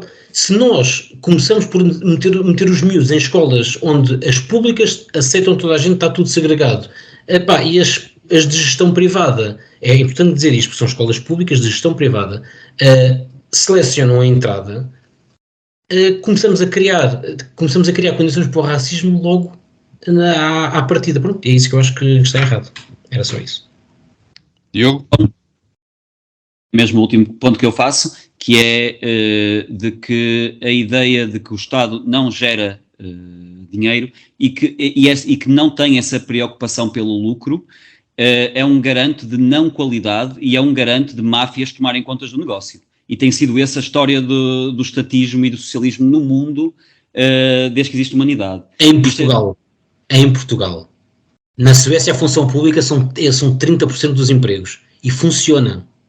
Percebes? Aquilo que as pessoas falam do socialismo que não funciona, isto aqui foi construído por socialistas, quer dizer, e funciona. Estás a perceber? Qual é a diferença?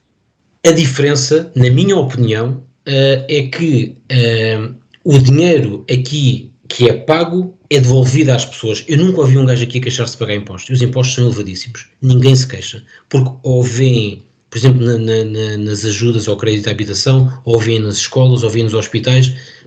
não se paga um hospital, quer dizer, os jovens adultos ou crianças têm tudo grátis até aos 26 anos, portanto, entende-se, as pessoas veem o retorno dos impostos. E porquê é que se vê isso? Porque se calhar não há tantas PPPs, não há corrupção, ou quer dizer, é residual, entendes? Não tens uma clientela que vive à volta do Estado, como acontece em Portugal. A clientela do PSD, a clientela do PS, eles vão rodando, mas depois estão todos à mama da mesma teta, digamos assim. Pronto, eu acho que a diferença é essa. Muito bem. Jovens, deixem-me então ouvir o Gonçalo, porque realmente o ensino em Portugal está pelas horas da amargura, já está há anos, como dizia agora o Tiago, ajudado pelo PS e pelo PSD, mas todos nós sabemos que é das coisas mais importantes para o futuro de um país, e a minha pergunta a ti que estás em Berlim é perguntar-te se em Portugal a solução é nacionalizar as escolas privadas ou então vamos privatizar o Ministério da Educação. Bem, eu até iria pela solução de perguntar para que é que serve o Ministério da Educação, mas isso é outro debate. Bem, a solução passa por dar liberdade às pessoas e deixá-las escolher onde querem educar os filhos, precisamente pelas razões opostas às que o Tiago mencionou. Eu enquanto vos estava a ouvir, e gostei muito de vos ouvir, estava aqui a ver, pesquisei 5 minutos, estatísticas de educação, ranking mundial, e a Suécia apareceu em número 8 ou número 9 de 5 diferentes rankings. Eu não vi Portugal em lado nenhum. Portanto, eles devem estar a fazer alguma coisa bem. Mas sabes, tu estavas a falar na questão da integração das pessoas noutras culturas. Isto é precisamente o oposto do que tu fazes quando obrigas a pessoa a ir à tua área de residência para estudar, porque as pessoas que vivem em áreas pobres só se vão dar com pobres, não se vão dar com pessoas nem de outros estratos sociais, e as pessoas ricas só se vão dar com pessoas ricas, enquanto dir-me-ás, o sistema não funciona bem porque os critérios de admissão são, vamos dizer, obscuros. Certo, mas se calhar o problema aí está nos critérios de admissão e não na ideia de que tu podes pegar no teu cheque de ensino e escolher uma escola que seja melhor para ti, que tenha melhores rankings, por exemplo, ou que simplesmente, isto é uma questão que me preocupa, apesar de eu não ser pai, mas que me preocupa enquanto pai potencial, é os valores que eu quero dar aos meus filhos. Eu vivo em Berlim, que é uma cidade conhecida por ser muito progressista, e eu penso muitas vezes, se eu tivesse um filho, onde é que eu iria colocar, porque as escolas aqui têm vamos chamar um nível de esquerdismo que me assusta um bocado. Agora, fora de piadas, eu senti isso na pele, porque do 6º ao 9º ano eu frequentei uma escola que devia ter pior ambiente que algumas prisões, mas como era aquela que eu pertencia, portanto que eu pertencia àquela escola, àquela localidade, e não havia alternativa, e o voucher dá liberdade a essas pessoas, mas também dá liberdade às pessoas que vivem em bairros sociais, que não têm que ir para as escolas que estão perto dos bairros sociais. Mais uma vez, podemos aqui desafiar o sistema e desafiar a ideia de que, bem, se calhar a escola vê que o aluno é do bairro social e não o aceita. Bem, se calhar temos que criar condições para que isso não aconteça, ou essas escolas deviam ser, se calhar, forçados a ter um exame de admissão para que o aluno que é bom aluno, seja da Lapa ou seja do bairro social da Amadora, tenham a mesma possibilidade de aceder. Agora, se tu queres criar mobilidade social, não é confinar pessoas à zona em que moram, quando muitas das vezes a zona em que moram é uma guetização do próprio ensino. E é mais ou menos isso que eu queria dizer, porque o resto vocês já disseram e eu gostei de vos ouvir. E ainda bem, porque o Tiago está, há pouco estavas tu, agora está o Tiago quase a explodir, ele quer só dar, tens um minutinho, Tiago, para avançarmos para... Aqui uma chega muito rápida. O que tu estás a dizer da conversa da liberdade, tens que me explicar como é que garantias que não entravas, portanto, que metias os teus filhos na escola que querias. Tínhamos que passar por aquela parte da seleção. E depois... misturaste aí dois assuntos, que é, ok, se as pessoas viverem numa zona má, então a escola é má para toda a gente, não tem hipótese para uma escola boa. Bom, mas na realidade sueca, tirando 2 ou 3 bairros, isso não acontece. O bairro onde eu vivo é um bairro de classe média, um bairro bom. Uhum. Do outro lado do bosque, há um bosque aqui à frente, do outro lado do bosque está um bairro um bocadinho pior. muito perto daqui. E depois do outro lado está o outro bom, e depois está o outro mais ou menos, e aqui a 10 metros de minha casa, ou 50 metros, mandaram uma creche abaixo. Este bairro tinha 4 creches, agora só tem 3, porque uma mandaram abaixo para construir 10 camaradas para refugiados sírios. Pá, estão ali integrados num bairro onde a média de casas, se calhar, custa, não sei, 300, 400 mil euros. Estão ali integrados. Vão para a mesma escola.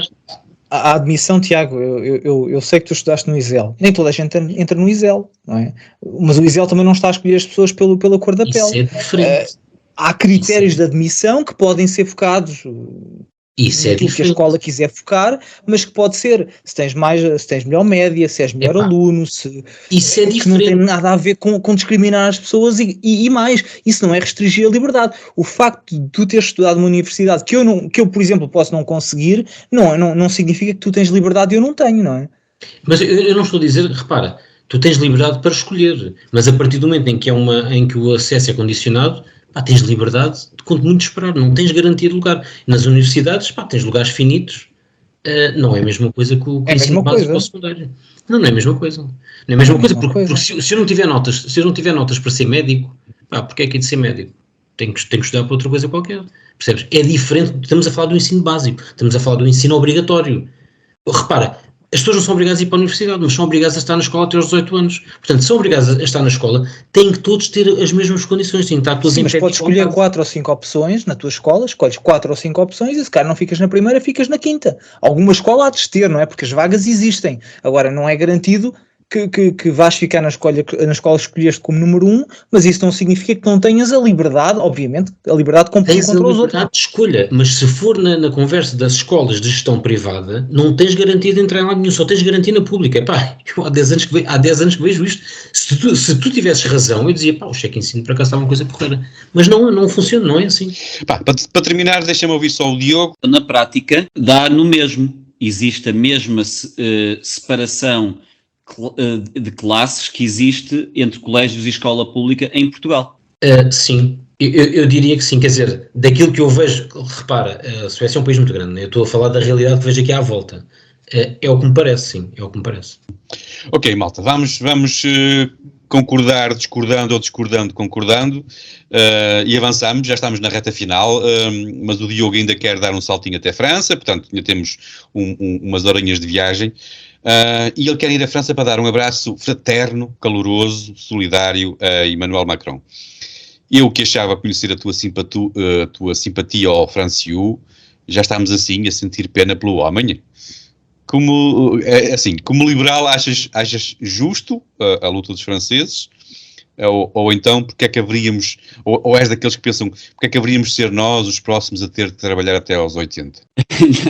Não, a luta é excelente e nem sequer tem a ver com o tema. Por acaso é uma coisa que me faz um bocadinho de confusão, é verificar que há muita gente que durante os tempos mais graves da fraudemia queriam partir tudo, rebentar, e eu estava com eles, que queriam rebentar com as instituições e espetar bolos na cara de políticos e não sei o quê, mas que quando a causa não lhes agrada, já exigem a mesma ação musculada da polícia que outros exigiram em relação aos negacionistas.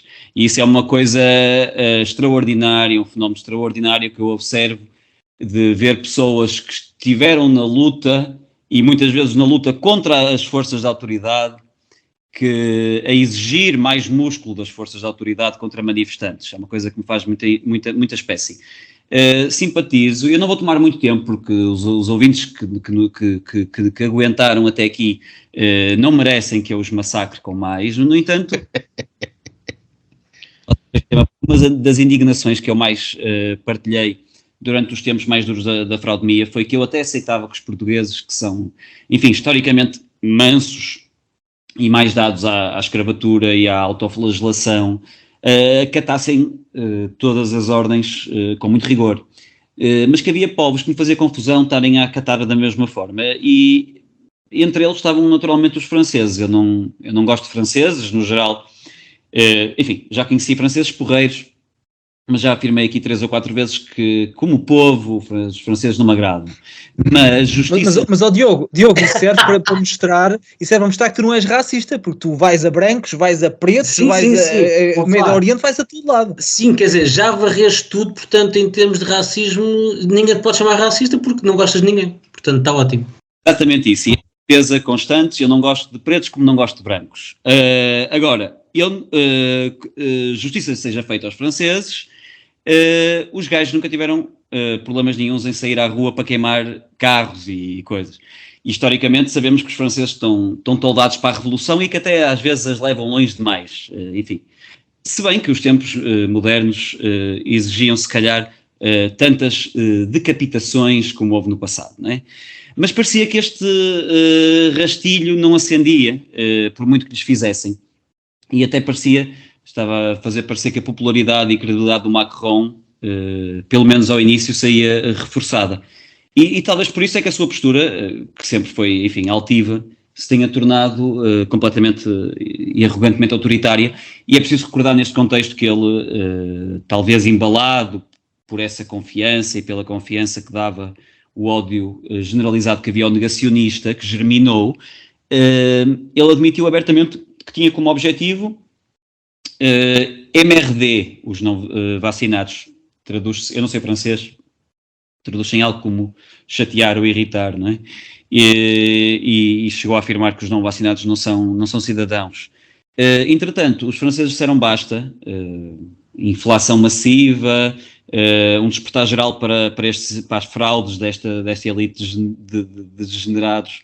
E agora o rastilho final, que foi de facto a lei de que falaste, que aumentou a idade da reforma para 64, era 62, e que não passou pelo Parlamento, portanto, basicamente passou por decreto presidencial, não passou por discussão no Parlamento, foi uma decisão unilateral do Macron. E, portanto, é com agrado que eu vejo este despertar. Está a haver também manifestações massivas em Israel também, sobre elas não me informei tanto. No entanto, Macron já se dirigiu ao país. A questão foi esta, ele apercebendo-se que estava a pedir sacrifícios aos franceses, olhou na direção do seu pulso esquerdo e apercebeu-se que estava a usar um relógio que custava para cima de 80 mil euros. E foi pior a emenda que o soneto. O gajo tirou o relógio a meio da entrevista debaixo da mesa. Provavelmente ninguém se ia referir ao relógio dele se ele não o tivesse tirado, não é? Só por estar a pedir sacrifícios. Todos nós vimos o Sócrates vestido de Armani de mão estendida pela Europa e ninguém chamou a atenção para esse facto. Portanto, aqui foi uma má jogada da parte dele ter tirado o relógio. Ou não usava o relógio, ou tirá-lo a meio foi muito mal jogado. Há, como eu já venho reforçando há semanas, um desligar completo entre as elites e a população. Espero que atinja o ponto de ruptura. E em França parece estar a atingir, e para mim é tarde, porque os franceses, por muito que eu não gosto deles, nunca foram conhecidos por aceitar com leviandade este tipo de comportamento. Bem, depois desta declaração de amor aos franceses, Gonçalo, tu que estás na Alemanha, que também se dá muito bem com os franceses, todos sabemos, de quem é que tens mais inveja? Da falta de mansidão dos franceses, ou em oposição à extrema mansidão de certos povos latinos, ou da idade da reforma que pode vir a ser de 64 anos, ou vai ser mesmo de 64 anos, em oposição à dos portugueses, que só lá para os 67, e quando chegar o nosso tempo, se calhar só lá para os 80. Na Alemanha também é 67 e julgo que a França é o país europeu com a idade mais baixa. Claro que eu não censuro as pessoas por lutarem pela sua reforma, principalmente aquelas que estão a poucos anos de se reformarem e sentem de certa maneira que foram enganadas, não é? Quer dizer, um indivíduo que trabalhou 30 anos e que lhe dizem, olha, afinal faltam mais 4 e quando estás lá perto, afinal são mais 4, isto muda a tua perspectiva, não é? Mas, dito isto, temos que entender, e principalmente nós que somos um bocadinho mais novos, que a segurança social dos países em que vivemos é um ponzi scheme, é um esquema em pirâmide, não é? E é um esquema em pirâmide que só tem 4 soluções. Na minha perspectiva, claro que percebo nada do assunto. A primeira solução é cobrar mais impostos, temos que pagar todos mais segurança social. ou se reduz drasticamente os valores a pagar, portanto o valor das pensões tem que ser cortado de forma radical. A terceira é apostar seriamente em políticas de natalidade. Isto é muito mais complexo e daria para fazermos aqui um programa sobre isto, porque isto não vai acontecer, não está a acontecer e não vai acontecer, e não é só pelas questões económicas, é mesmo a própria sociedade que se tornou mais individualista, eu diria até mais nihilista, não está orientada para isso. Outra possibilidade é escancarar portas à imigração, o que traz outros desafios e parece-me que não é a melhor solução. E a última solução é esta que está a ser aplicada na França, que é aumentar a idade da reforma, que me parece simplesmente a pior coisa que se pode fazer. Eu trabalho com tecnologia e passo a vida a lutar contra o tempo, no sentido em que todos os anos me sinto desatualizado em relação a alguma coisa e ando sempre em informações e a fazer coisas. Aos 50 anos devo estar completamente caducado, não é? Como é que se espera seriamente que alguém consiga trabalhar até aos 65 anos, não é? Ou aos 67, ou até aos 60, não é? Claro que isto não vai acontecer e sabe-se disso, não é? A segurança social é um problema que as nossas sociedades têm e que tem que se resolver, e tem que se resolver sem populismo, sem demagogia, olhando para os números, olhando para o que se está a pagar, tentar perceber também quem é que não está a pagar, não é? Mas infelizmente coisas como esta vão continuar a acontecer. Eu até diria que 67 anos, mais uma vez, se não se aplicar nenhuma das outras alternativas que eu mencionei, vamos passar dos 67 para os 70 ou para os 80. Mas dá-me um minutinho só para me responderes àquilo que eu queria mesmo saber, que é a diferença entre a mansidão portuguesa e a mansidão, ou a falta dela, em França. Bem, eu não sei, vamos lá ver. Eu neste conjunto de manifestações na França eu vi tudo, não é? Nós pensamos, aquela gente estava toda a manifestar-se contra o aumento da idade da reforma. Eu vi até pessoas, e foi engraçadíssimo, a dizerem, eu vi até manifestações pelo clima no meio daquilo, a dizer, não, isto é a mesma luta, a reforma e o clima e os pandas na China e não sei. Portanto, eu não sei se aquilo é tudo indignação contra o facto da idade da reforma estar a aumentar ou se é uma certa tendência que existe de estamos a partir coisas, vamos lá para o meio. E as manifestações que tivemos já aqui, mas nós já começámos a ter aqui algumas, tivemos umas manifestações este fim de semana, pá, foi bem fixe. Pois foi. Não foi fixe, aquilo não teve piada nenhuma, aquilo foi triste. Só triste. Então vá. Então se é para isso, deixa-me passar ao Tiago para fecharmos então aqui a porta. Sempre que temos um convidado, deixamos que seja o mesmo a fechar a porta. Portanto, Tiago, os suecos têm uma reforma aos 62 também, mais ou menos, não é? 62. Mas há muito que eu sei que há aí uma discussão, portanto, de aumentar a idade da reforma. Se Sua Majestade, o malvado conservador e primeiro-ministro Ulf Kristersson, decidir aumentar a idade da reforma, achas que os suecos serão insurretos como os franceses ou mansos como os portugueses? Eu desta vez respondo logo diretamente. Eu acho que se os mandarem trabalhar mais tempo, eles trabalham, porque os suecos não se chateiam com nada. A forma de um sueco mostrar indignação é, quanto muito, escrever um post-it e meter à porta da tua casa a dizer que discorda com qualquer coisa. E isto é real, isto não é piada. Isto acontece mesmo. Portanto, se fizeres alguma asneira... Nós hoje é só... vocês são todos racistas, eu sou o único Não, eu não sou racista. Isto é um modus operandi. Se tu fizeres alguma asneira, já me aconteceu, coisas gravíssimas, como meter o lixo no sítio errado, percebes, não meter o plástico no sítio errado. Chego lá, tenho lá um recado, um post-it a dizer não é aqui, é ali, ou então tenho uma foto no Facebook porque meti o lixo fora do sítio. Portanto, as coisas acontecem assim. Inclusive, já tive mesmo post-its à porta de casa a dizer que não devia ter feito isto, devia ter feito aquilo, depois de me verem, mas não vêm dizer na cara. Portanto, isto é a indignação máxima de um sueco. Em relação à reforma em si, deixa-me só dizer, passando por França, que os franceses, se não me engano, o Sarkozy acrescentou 2 anos. Era de 60 para 62. E agora o Macron, de 62 para 64. E os franceses têm uma vida boa, têm um país bonito, podem ser um bocado chatos e tal, como diz ali o Diogo, mas têm um país bonito, gostam de viver a vida e não querem trabalhar assim tanto, e eu acho que fazem muito bem, porque a vida não é só trabalhar. E normalmente, embora não seja um povo muito dado a guerras, quando se metem em guerras fora do país, aquilo corre mal, mas dentro do país partem as ruas de Paris como ninguém. Portanto, eu acho isso muito, eu gosto sempre que as pessoas vão para a rua protestar, eu acho os movimentos populares muito interessantes. Na Suécia não parece que isso aconteça, e deixa-me dizer-te que, até pegando ali nas palavras do Gonçalo, aqui há umas décadas eles repararam que a população era pequena, envelhecida, então começaram a dar incentivos brutais à natalidade. Ter um filho aqui é a melhor coisa do mundo, porque é dinheiro, são dias de férias, quer dizer, dá para usar férias até aos 8 anos de idade da criança, portanto, vale mesmo a pena ter filhos aqui. O que quer dizer que nos 17 anos que eu estou aqui, a população passou de 9 milhões e tal para 11 milhões. Ponto número 1. Quantos filhos fizeste já agora? Tenho 2 filhos. Portanto, mas quer dizer, eu acho que em média há uns anos andava em 2,5 por casal. Portanto, a população está a rejuvenescer por um lado, e por outro lado, honestamente, as reformas são mazinhas. Portanto, acho que não vão arrebentar com a segurança social. As reformas têm um teto máximo, não é tipo a do Jardim Gonçalves, tem um teto máximo, e desse teto máximo pagam 60% ou 70%. Portanto, uma pessoa que trabalha aqui a vida toda e que tem um salário alto, a reforma é uma desgraça. Portanto, acho sinceramente que, se quiserem acho que não faz sentido aumentar o tempo de reforma, porque lá está, as reformas para os salários são baixas e a população está a rejuvenescer. E as portas são abertas à imigração há muito tempo. Acho que não será problema, espero eu. O Gonçalo e o Diogo não têm mais nada a dizer, não vamos acrescentar. Chegamos ao fim de mais uma semana de cobranças. Eu, o Diogo Hofbauer e o Gonçalo Galvão Gomes despedimos com amizade.